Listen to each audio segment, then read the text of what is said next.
Good morning, everybody. It's great to be here. I find it amazing that I'm standing on the stage of the Concertgebouw. Usually I listen to people perform here, and now I get to talk here, so that's really nice. I would like to start my talk by introducing you to one of my favorite people in the world, my nephew, Julian. Julian is 2.5 years old, and he's one of those, 2.5-year-old toddlers who like to run around the house, who have 1 billion questions, that want to try and experiment with everything and everything around them. And unfortunately, Julian lives in the United States. So for me, I don't get to see him as often as I would like to. So every time when I do see him, what I try to do is I spend a lot of time with him. And I really want to connect to his world. So he basically teaches me how to play with his toys. And everyone who probably has seen children's toys these days knows that they're quite complicated. Yeah, I really had to learn a lot. But also he shows me around his garden where he saw the bunnies or where the chickens live, and he does all these things. And what he typically does, and I know a lot of young children do that every time he sees something that he finds fascinating, he runs up to you really quick, and then he looks at you and he takes your hand and he really drags you to whatever it is he finds interesting, and then he wants you to explain it or to share the experience with you. And when I was there last summer, he had this big obsession with trucks. You can see that also in the picture behind me. They needed to be big and they needed to be noisy. So every time we were in the car on the highway, he would look at the road and he would go, truck, truck, truck, and he was really enthusiastic about it, and then he would look at me with these big eyes, and then, he wanted me to say, yeah, Jules, that's indeed a truck. But he wanted more. He wanted me to tell him also what kind of truck it was. And the people that know me, they know I don't even have a driver's license, so let alone that I have any intimate knowledge of the truck industry. It was quite difficult, but fortunately I had my brother present, so I could ask him, what truck is this? And he would give me the answer, and I say, hey, Jules, it's a freight truck. So Jules was very happy, and the rest of the day he was talking about freight trucks, and I was saved because I was still the all-knowing uncle that could help him with anything, which is quite important to me. If you take this little example, what it shows you is that children are very instinctively and very intuitively using their immediate surroundings, the people around them, the objects around them, to make sense of the world, to learn. And when I observed that, I really got to think, I said, well, if you look at how we organize learning, are we actually using that context of children that they so naturally use to learn? And that got me to think, if you look at why did we organize learning in the first place collectively, together, is that we said we want to give every child equal opportunities. And we know that education is vital to do that. So what we did is we've created schools, and these schools are sort of the centralized learning institutes, as I sometimes refer to them. And everything there is standardized. So if you're a child who's 8, you get one package for all children who are 8. And you get standard curricula, standard testing at the end. Everything is standardized. So we've translated this whole notion of equal opportunities into basically equal treatment. We give everybody the same package, and that's equal. But is that really equality? Because the assumption of the model is that if you have really good schools and if you have really good teachers, then basically it's up to the intelligence and the hard work of the child to determine the study success of a child. But we know from a lot of research that that's not everything. We know that the context of children is very important. We know, for instance, that if they play sports, that they learn social skills and motoric skills. We know that if they live somewhere where they have physical surroundings that are conducive to learning, that it really helps in their development. And particularly, especially, we know that the people around them are very important. The parent who reads a bedtime story, or siblings that teach you things, or an uncle who can explain somewhat, what kind of truck it is. But we know all these things, and we know that from a lot of research is really important for the study success of children. Yet, if you look at how we organize schools, it's almost like there's this disconnect between schools and context. It's almost like we've said, okay, learning is something we outsource to a school. It's their responsibility. The teachers have that responsibility, and we expect schools to basically, after 8 years, give us kids that have learned certain things and attained certain skills. But we know that that context is very important. So what I think typically is what we've done, is we've given schools sort of a mission impossible, because we expect these schools to compensate for the context in which children grow up in. And that's sometimes, I know I'm a teacher myself, so I can relate to teachers, and sometimes I feel really bad for all the negativity around teachers and around schools, because I think they're only part of the story.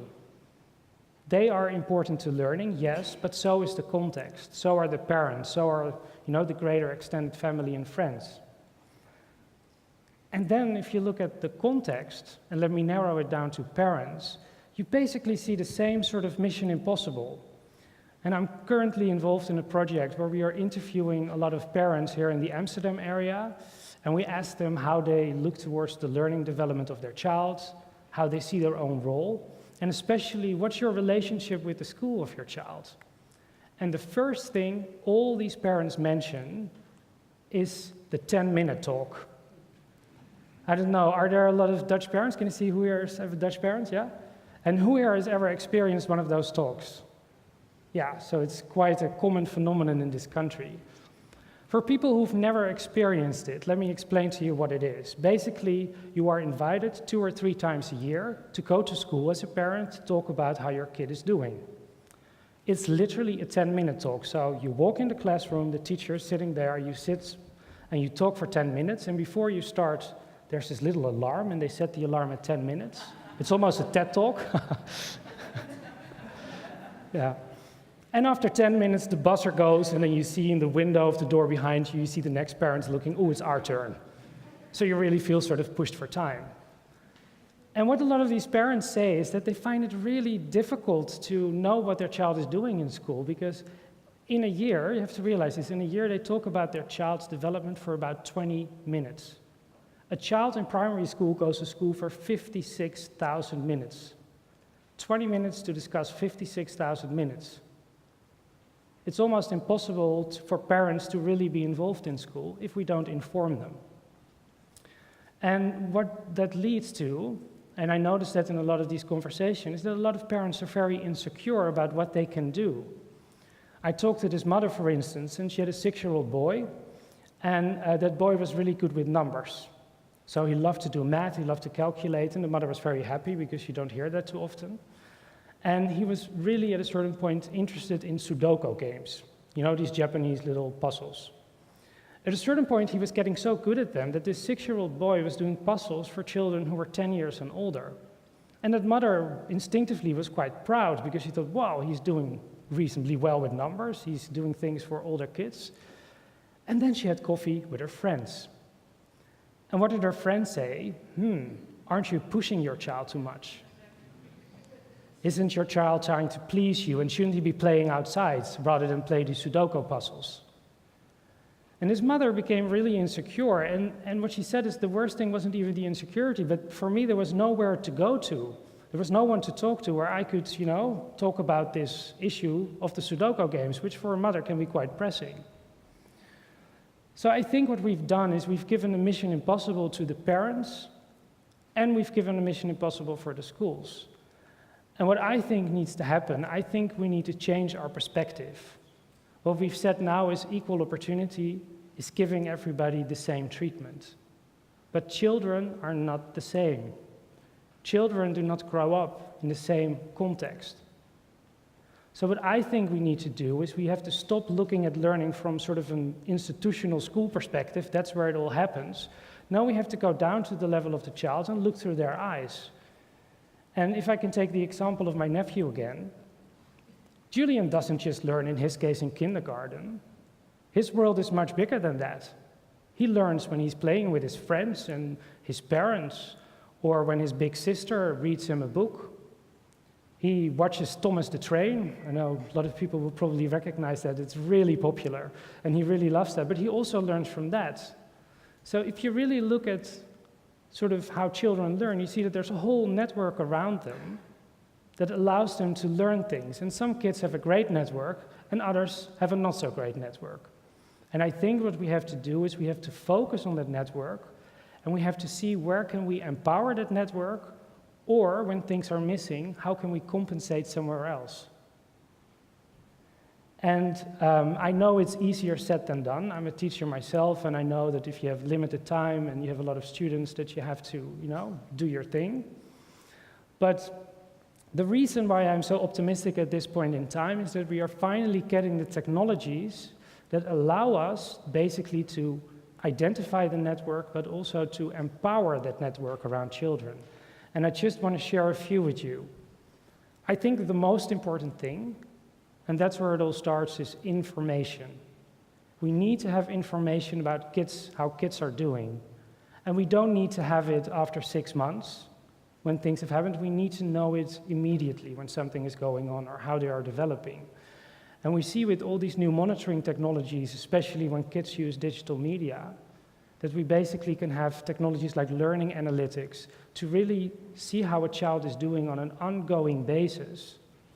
And because we are a connected world, it's also the theme of today, we can connect that information to the relevant parts in the network.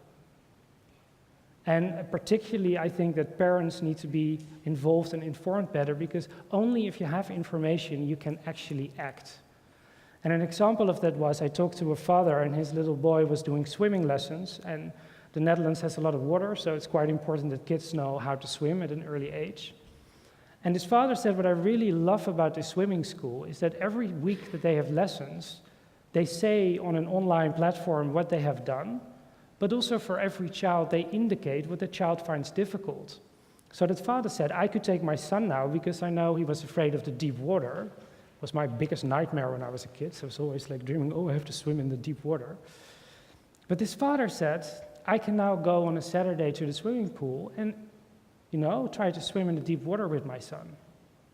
So I think that's something that we can do. Another thing which I'm really enthusiastic about is the whole context-aware technologies. For instance, augmented reality and a lot of those types of things that are popping up. Because children are curious all the time. Curiosity doesn't stop at school, it's also outside of school. So there are a lot of learning opportunities in the lives of children that we are not using at the moment. So for instance, if I would take Julian to the forest, I would love to have an app that would say to me, oh, you're here now, there's a special tree, and you can sort of explain to Julian at his level what this tree is about and, perhaps play a game around it. But I can take advantage of the fact that I'm going to the forest and I can do something educational with that as well. And then it leads me to my final point, that is basically the teacher.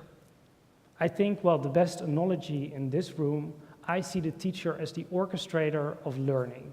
And I think the teacher is the person who knows what the development of children is about, who knows about learning. And I think he or she can help to identify the network, see what parts of the network perhaps can use tools to be empowered to help the child, or to say, if this is a child that has special needs because there are things lacking in his network, I can basically make that happen. And I hear a lot of teachers think like, oh yeah, that's all fantastic, but where do I get the time? Well, that's the last point here. That's why I'm quite enthusiastic about the whole notion of flipping the classroom. Traditional broadcast lessons that teachers give, sending information, can perhaps be replaced by digital media. And it would give teachers more time to really interact with children, to really see what's going on and try to find a more personalized solution for a unique child. So to conclude, I think the old saying is, it takes a village to raise a child. I think in 2012 we can say it takes a network to raise a child. And I believe we're now finally getting the tools to empower that network. And for me, it's also my personal mission in the coming years to contribute to this. So thank you very much and have a great day.